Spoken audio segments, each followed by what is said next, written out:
সুন্নাত বুঝাতে গিয়ে আপনাদেরকে আমি সবসময় একটা কথা বলি যে সুন্নাত আর বেদাত আর হালাল আর হারাম দুনিয়াবি জীবনে আমরা যা করি সেটা হচ্ছে হালাল এবং হারাম, আর ইবাদতের জগতে আমরা যা করি তা হচ্ছে সুন্নাত আর বেদাত। মদ খাওয়া সুন্নাত বেদাত নয়, মদ খাওয়া হচ্ছে হালাল না হারাম। শুকুরের গোস্ত খাওয়া সুন্নাত বেদাত নয়, শুকুরের গোস্ত খাওয়া হচ্ছে হালাল না হারাম এই প্রশ্ন। আর একসাথে হাত তুলে দোয়া করা এটা হালাল হারাম নয়, এটা সুন্নাত বা বেদাত। শবে বরাত হালাল হারাম নয়, শবে বরাত সুন্নাত বা বেদাত। এই জন্য যে শবে বরাত একসাথে হাত তুলে এগুলো ইবাদত, আর শুকুরের গোস্ত খাওয়া মদ পান করা ওগুলো দুনিয়ার কাজ, মানুষের খাওয়া দাওয়া চলাফেরা উঠা বসা ব্যবসা বাণিজ্য কৃষ্টি কালচার সংস্কৃতি অনুষ্ঠান সামাজিকতা ওগুলো সব হালাল হারাম। আর সালাত সিয়াম হজ যাকাত জিকির আজকার তাসবিহ তাহলিল এগুলো সব হচ্ছে হয় সুন্নাত না হয় বেদাত। হালাল হারামের ক্ষেত্রে মূলনীতি হচ্ছে আল্লাহ রাসূল যা হারাম করে দিয়েছেন তা বাদে কিয়ামত পর্যন্ত যা আবিষ্কার হবে সবই হালাল। আল্লাহ রাসূলের যুগে এরকম বোতলে পানি ছিল নাকি? হ্যাঁ ছিল? ছিল না? আল্লাহ রাসূলের যুগে এরকম মাইক ছিল?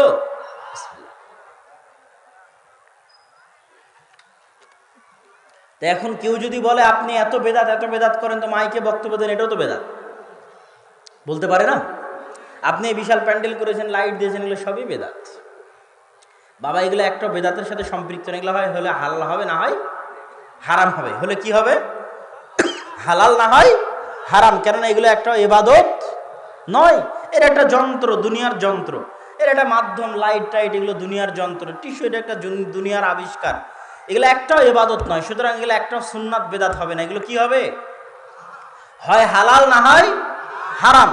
তো এগুলোর ক্ষেত্রে মূলনীতি হচ্ছে আল্লাহর রাসূল যা হারাম করে গেছেন তা বাদে কিয়ামত পর্যন্ত যা আবিষ্কার হবে সবই কি হবে? হালাল। সবই কি? সবই হালাল, সবই হালাল। যেমন কিভাবে রাসূল সাল্লাল্লাহু আলাইহি সাল্লাম বলে গেছেন হুররিমাত আলাইকুমুল মাইতা, মৃত ব্যক্তির গোশত তোমাদের জন্য হারাম, ওয়াদ্দাম রক্ত তোমাদের জন্য হারাম, লাহমুল খিনজির শুকুরের গোশত তোমাদের জন্য হারাম। রাসূল সাল্লাল্লাহু আলাইহি ওয়াসাল্লাম হাদিসে বলেছে জি মিখলাব জি নাব, শিকারী দাঁত আছে এরকম প্রাণী তোমাদের জন্য হারাম। জি মিখলাব থাবা আছে এরকম প্রাণী তোমাদের জন্য হারাম। আসবুর হিংস্র প্রাণী তোমাদের জন্য হারাম। আল জাল্লালাহ অপবিত্র জিনিস খেয়ে বড় হয় এরকম প্রাণী তোমাদের জন্য হারাম। এগুলো সব রাসূল সাল্লাল্লাহু আলাইহি ওয়াসাল্লাম বলে দিয়েছেন।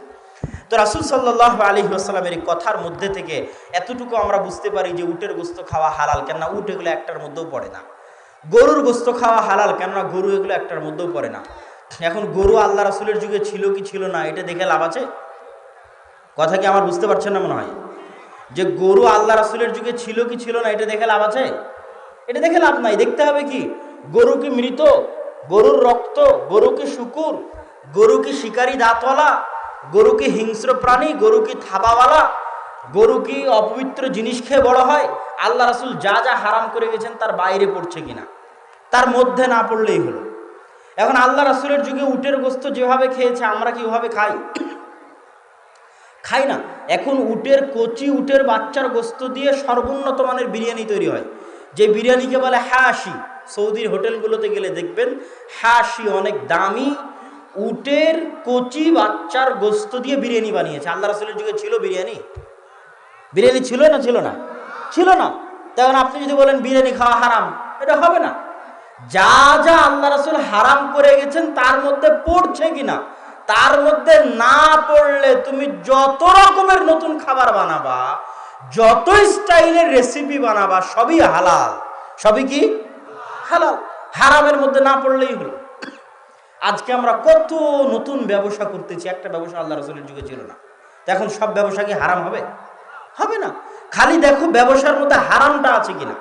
আল্লাহ রাসূল যে হারাম জিনিসগুলো বলে গেছেন এটা এটা এটা এটা হারাম। সুদ হারাম, ধোঁকা দেওয়া হারাম, মালিকানা না নিয়েই পুনরায় বিক্রি করে দেওয়া হারাম, তারপরে হচ্ছে এক ক্রয়ের মধ্যে দুই ক্রয় করে দেওয়া হারাম, তারপরে হচ্ছে এরকম ক্রয় বিক্রয়ের অধ্যায়ে যতগুলো রাসূল সাল্লাল্লাহু আলাইহি ওয়াসাল্লাম নিষিদ্ধ করেছে ওই জিনিসগুলোর মধ্যে পড়ছে কিনা। ওর মধ্যে যদি না পড়ে তো আজকে যত ব্যবসার রাস্তা আছে আজ থেকে 50 বছর পরে এর চেয়ে দ্বিগুণ হবে, 3 গুণ হবে, আরো হাজারো ব্যবসার রাস্তা বের হবে। তো ওগুলো সবই হালাল যদি হারামের মধ্যে না পড়ে। কথা মনে বুঝাতে পারিনি? এবার ইবাদতের জগতে, ইবাদতের জগতে যেমন জমি আমার বললে দলিল দেওয়া লাগে। এখন আপনি যদি বলেন জমি যে আপনার নয়, দলিল দেন, এটাকে হাস্যকর নয়? কথাটা মনে হয় বুঝতে পারেননি। ভাই এই জমিটা আমার নয়, দলিল দেন, আপনার জমি নয়, দলিল দেন আপনি। এটা কি গ্রহণযোগ্য কথা? হ্যাঁ ভাই এই জমি কি আপনার? না ভাই এই জমিটা আমার না। আপনার না, এটা দলিল দেন, মেয়া দলিল দিয়ে যাবেন যে আপনার নয়। কোন পাগলে বিশ্বাস করবে এই কথা? কোন পাগলে বলে একসাথে হাত তুলে মোনাজাত করা যাবে না, দলিল দিয়ে জানতে যাবে না? এটা কোনো কথা হলো? যখন আপনি জমি দাবি করবেন যে এই জমি আমার, তখন এবার আপনাকে দলিল দিতে হবে। দলিল দাও বেটা যে এই জমি তোমার। যখন আপনি বলবেন একসাথে হাত তুলে দোয়া করা ইবাদত, তখন তোমাকে দলিল দিতেই হবে যে আমল আল্লাহ রাসূল করেছেন। দিতে বাধ্য, দিতে হবে। যদি না দিতে পারো তাহলে দলিলবিহীন এই আমল বেদাত বলে গণ্য হবে। তাহলে সুন্নাত আর বেদাতের ক্ষেত্রে মূলনীতি হচ্ছে আল্লাহ রাসূল মৃত্যু পর্যন্ত যা যা করেছেন অতটুকুই দিন, অতটুকুই সুন্নাত, অতটুকুই ইবাদত। আল্লাহ রাসূলের মৃত্যু হয়ে যাওয়ার পরে ইবাদতের জগতে চুল পরিমাণ, সরিষা সম পরিমাণ যদি বাড়ানো হয় তাহলে ওই চুলের নাম বেদাত, ওই সরিষার নাম বেদাত। দলিলবিহীন ওই প্রত্যেকটা চুল পরিমাণ অতিরিক্ত জিনিসের নাম, দলিলবিহীন ওই প্রত্যেকটা সুই সম পরিমাণ অতিরিক্ত জিনিসের নাম বেদাত। এবার আপনার যেহেতু আমার বক্তব্যের সময় সংক্ষিপ্ত, এই জন্য যে আমাকে ট্রেন ধরে ঢাকা যেতে হবে, 11টা 20-এ রাজশাহী থেকে ট্রেন ধরতে হবে।